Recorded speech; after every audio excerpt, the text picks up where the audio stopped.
shooting at little alien spy satellites or objects that were flying and zipping in around us.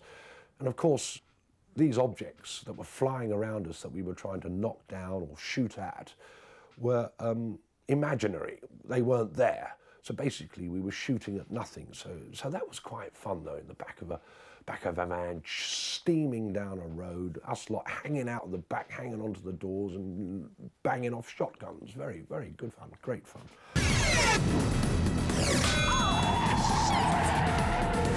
I mean, the whole film is that there is just so much blood everywhere, but I think I had the most blood. I mean, the barn scene, it's coming at me in all angles. And the director's standing there going, "Look up, Jodie," but I couldn't hear him because the rotary tiller was just going and it was just making so much noise, I just couldn't hear it. And he's going, "Oh," and I'm just going like this, and it's just everywhere. I had to keep my eyes open. It was just unbelievable. I mean, it was painful at the time, and it was hard work, and it was freezing, and I was covered in goo. I was in there for about 17 hours, covered in blood, and all my joints were sticking together because it's made out of like sugar and all this stuff, so I couldn't actually move. They had to help me prise myself away from myself. It was ridiculous. The makeup artist had to even bath me. It was that bad. Myself and the heroine get together in a sexual embrace, and we nearly fuck, or shall we say, make love, or have sex, nearly. Something gets in the way, as you will find out if you watch Evil Aliens. Yeah, I mean, those kind of set pieces, like the combine harvester, the rotary tiller, the you know, Gorman flying the ship, and I mean, I just wanted to make stuff which was going to stay with you. To me, my highlight is the combine harvester sequence. You know, with the Wurzels, I've got a brand new combine harvester. I mean, it was so much fun. When I wrote it and was just laughing, so when we finally got to make it, that was fantastic. 'Cause I got a brand new combine harvester and I'll give you the key. Come on now. Yeah, it was fantastic, and the Wurzels will live long in my memory. I think I will never hear that song and not think of losing my voice. I think I was hoarse for about 4 days after that. But yeah, it was brilliant. And then I think I lost my voice again when we came in and dubbed it in ADR afterwards. Had to do it again. Come on now, let's get together in perfect harmony. I got 20 acres and you got 43. It was actually quite a dangerous thing to shoot, actually, because that combine harvester was lethal, and the aliens, the guys wearing these helmets, couldn't actually, their peripheral vision was down to about sort of like 10%, and you just really can't, if you put one of these helmets on, you just can't see anything. So every time you call action, like the aliens would often just run out of frame and bang into the nearest tree. So when we were filming the combine harvester sequence, we had to be very careful that nobody got injured or killed.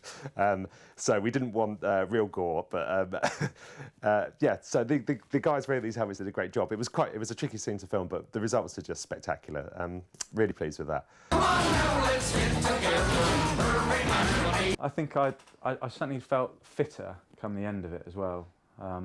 Sort of married life since I've redeveloped my paunch, but yeah, it was knackering some nights, and sort of, you know, standing in puddles for 3 or 4 hours in a wetsuit at 3:30 in the morning, and you kind of just think, what am I doing here? And then roll, and this is what I'm doing here. So yeah.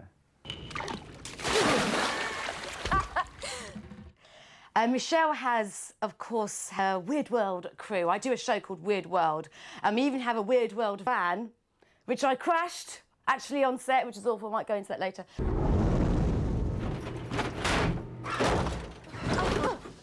Fucking women drivers, eh? And I do drive. I have got a driving licence, but I hadn't driven for like, 10 years or something like that, 8 years. And I was like saying to everyone, look, I'm really nervous. I've got to drive this massive van with 6 actors in it who are really precious about things, obviously. And I haven't driven for ages. And they said, it's okay. But it was pitch black. I was driving in a field. I couldn't see ahead of me. And they said, right, there's a scene where you've got to floor it. You've actually got to really go, because there's a scene where this alien you know, comes to the back of the van and bangs on the van and you're scared shitless. So there I was having to drive and I thought, right, I'm going to go for it. And I slammed my foot down the accelerator and the van kind of pelted off at top speed. And the accelerator just stuck down and I was going, and everyone in the van was screaming like this, acting. And I was going, seriously guys, the van won't stop, it will not stop, we're gonna crash. And so all the screaming that you see in that scene, we are honestly screaming for real, because I practically crashed into a massive combine harvester, and only because Samuel Butler, who plays Ricky, grabbed the wheel and jerked it left did we all get saved. I have to be all modest and heroic, like I just, you know, had to pull the wheel and it was fine, everybody survived. As Sam had pulled her away, the van clipped another car, which was actually Adams, who had actually found the location for us, and it was the first day he had ever been on set, and we managed to drive. Now, actually, I'm not taking responsibility at all. Emily and Sam together managed to drive the van into his car. So I washed my hands, I was sitting in the back screaming, so clutching Jodie and Jamie going like that. Ah! Not my face. That's actually true. I think the special effects are absolutely amazing. I was totally blown away about the effects work that had been done on it.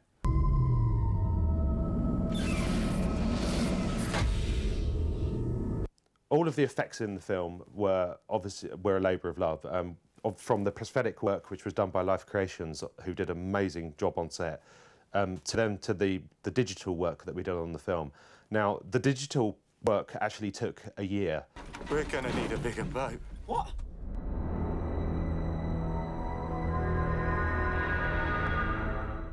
The reason it took so long is we set up our own small effects facility to actually service the job, which basically meant we bought a bunch of computers and we got Leah Williams, who's an amazing CGI digital effects supervisor, and he came in and basically myself and him did all of the the compositing work, and he did all of the animation.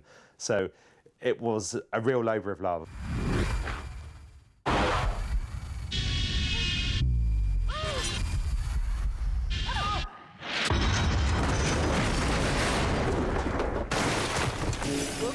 We had over 150 digital effect shots, some huge ones like spaceships, other ones which were minor, just gore enhancements. And that work was a labour of love. I mean, it took us a year, it took us that length of time just because, yeah, there was just two of us doing it. But what that meant is that we really put a lot of care and detail into each of the shots.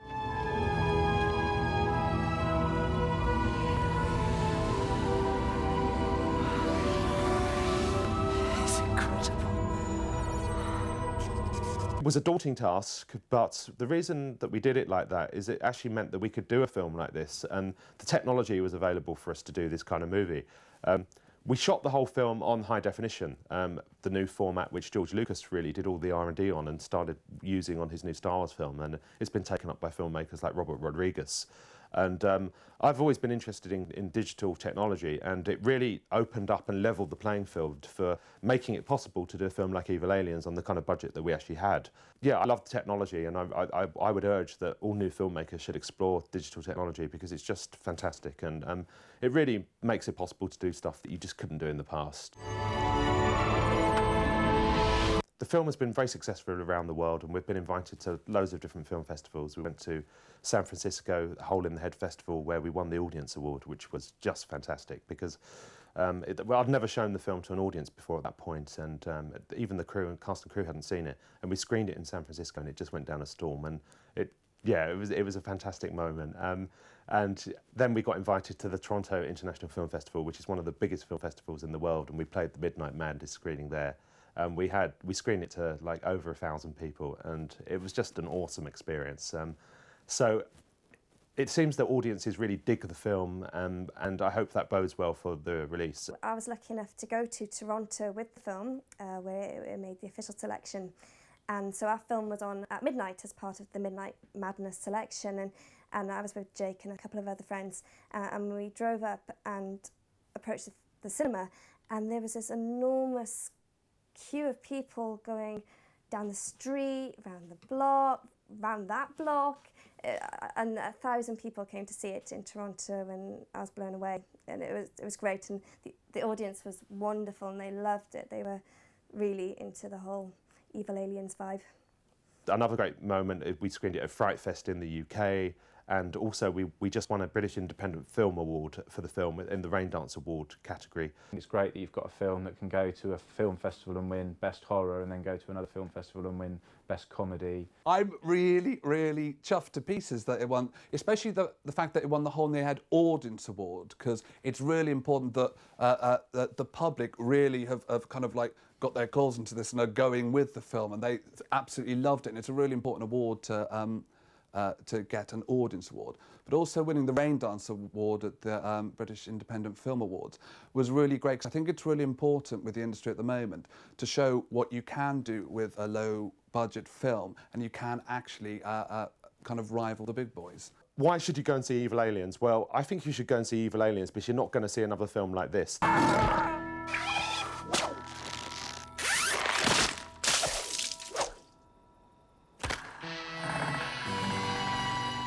Evil Aliens is a balls-out horror film. It's gory, it's funny. But it is really scary, because I'm a big fan of horror films, and I'm still quite jumped at certain bits in the film. And if you're a fan of sort of independent maverick movie making, then you're in for a really good ride, and I think you're in for much more than you imagine you're going to be in for.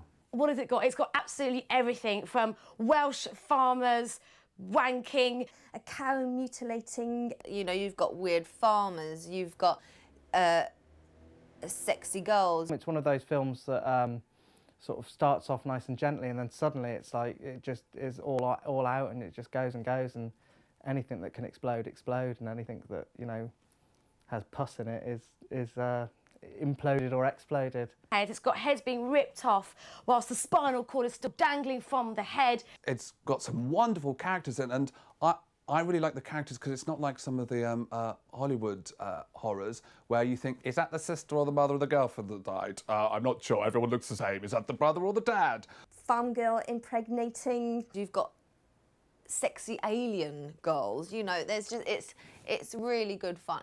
It's got alien impregnation, it's got a farm which is run on poo. Farm girl impregnating, TV crew slaying. It's a great film to get a bit drunk and watch and have a really good laugh. Madcap, splatterific, gorefest. It's got absolutely everything. Combine harvesters, aliens being splattered, blood, tits, girls, women, gore, everything. Go and see this movie. You will never be the same again. I really want the audience to leave the cinema feeling that they've had a bloody good laugh.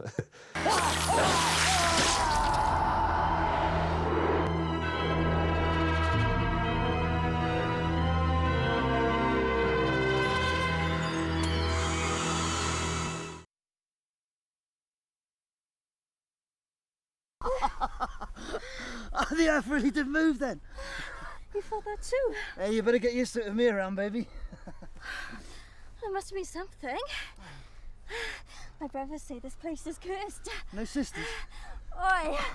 If they catch me stoned and screwing with a mainlander, there'll be trouble.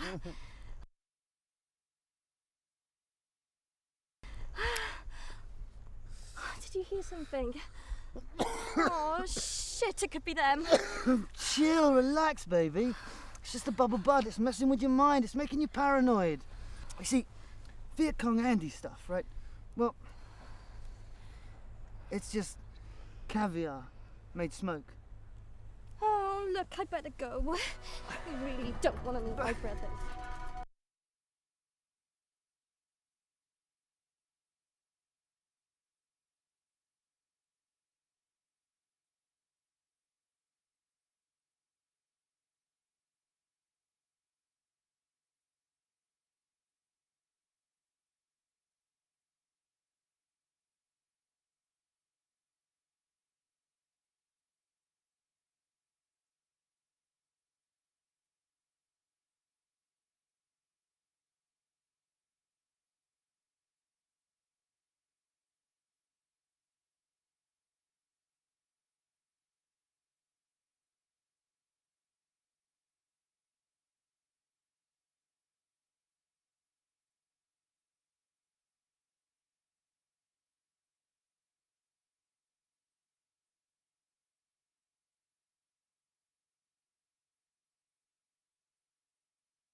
We do all right.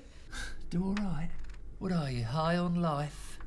I mean, the Mormon shopping channel gets more viewers than this. If things don't improve drastically, the dream is over for you, Princess. Oh, come on, Howard. It's a show examining miracles, not creating them. OK, ask Bloody Mary for your P45 on the way out, then. Listen, Michelle. Either you deliver something special, or I place you with someone who can. Maybe Cindy. She's good. Class filler spot she did on Killer Squirrels last month. Okay, I get it. And hey, I didn't say I didn't have any ideas. All right. No. Okay, how about this? We've got a very strong lead on a recent alien abductee.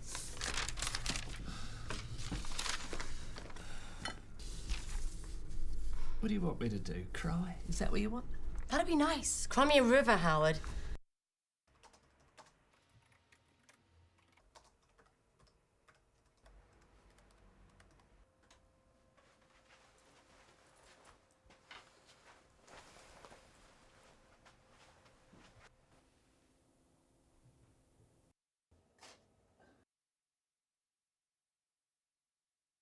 Kevin, breakfast.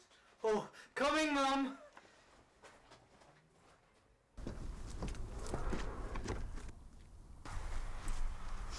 Well, this place rocks. Hey, Jack, I do the jokes, yeah?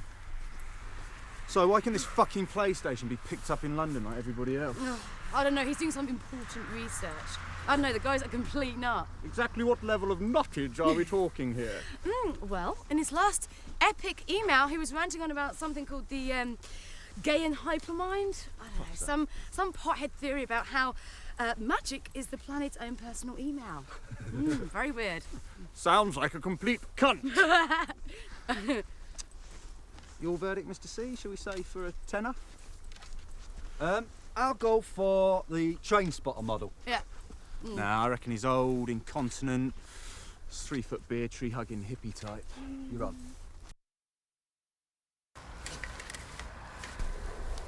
Is that? I think we have discovered alien life. It's a real privilege to meet you, Miss Fox. Michelle, please. Michelle, wow. I really love the show. It was an awesome piece you did there on Rendlesham Forest.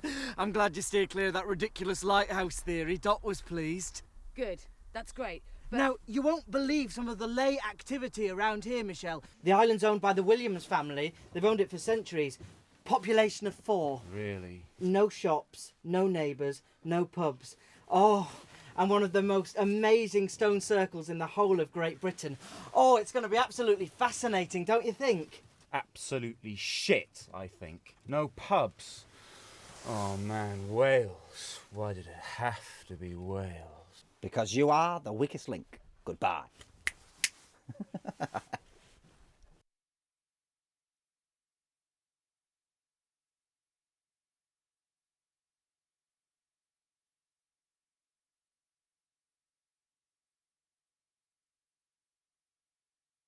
Sheep shaggers, welcome to heaven. I'm gonna kill my agent. Work is work, honey. Yeah, why exactly did you pick this charming spot, Foxy Mulder? She didn't pick it. It's where little Miss Muffet was abducted by her spider.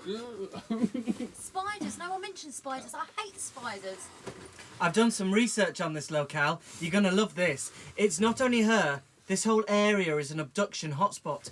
Nearly 10 tourists have disappeared in so many years. Nearly 10? What, 9.5? Yeah, shot by the friendly farmers. Don't you guys watch movies? We're so isolated out here.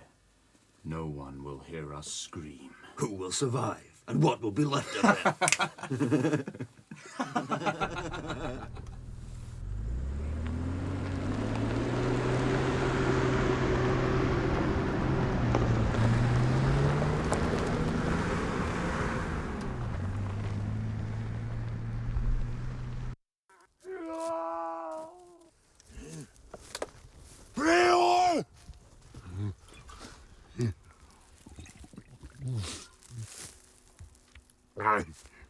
You know, those farmers really freak me out.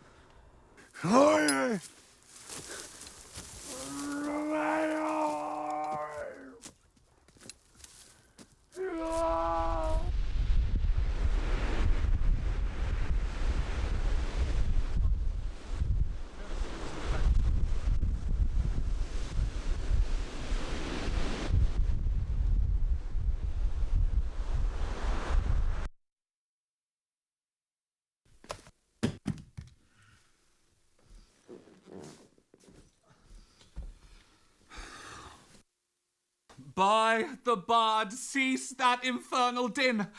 You know I'm delicate in the morning, sweetie.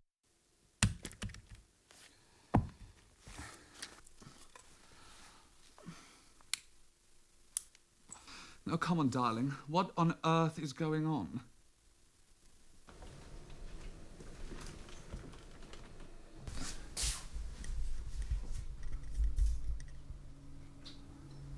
Well, hello, M. Night Shyamalan. Ooh.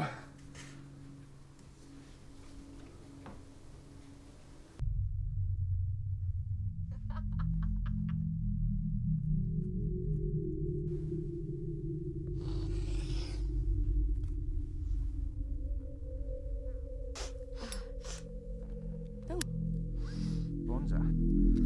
Blimey, this crew's a bunch of chances. Do you think he's sexy? I quite like geeks, they're more caring. Well, let him give me an anal probe and I'll let you know. I know he loves aliens. Oh.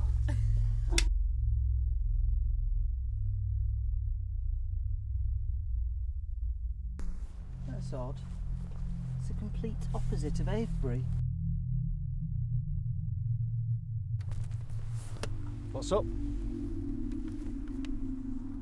Ow! Fucking hell! There's some dodgy wiring there, aren't you, mate? No, it's from the stones. Stone circles are known to receive energy. They power the ley lines, but this one seems to be emitting it. Sometimes you get this sort of activity when the site's connected to an underground tunnel. Oh, I'd love to get a look beneath this lady's skirt. I bet you would, you dirty bastard.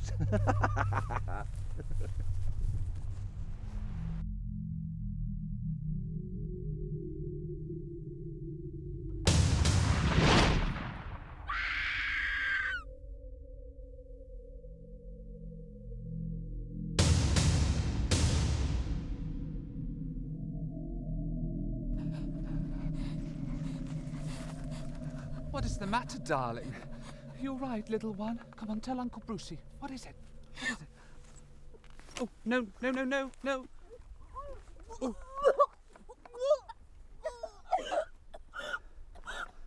Oh, bugger. Those are the only clothes I have with me. Women and their morning sicknesses. Oh, I'm sorry. Oh, never mind me. Are you okay, cutie pie? Come here. Yes, there we go. It's all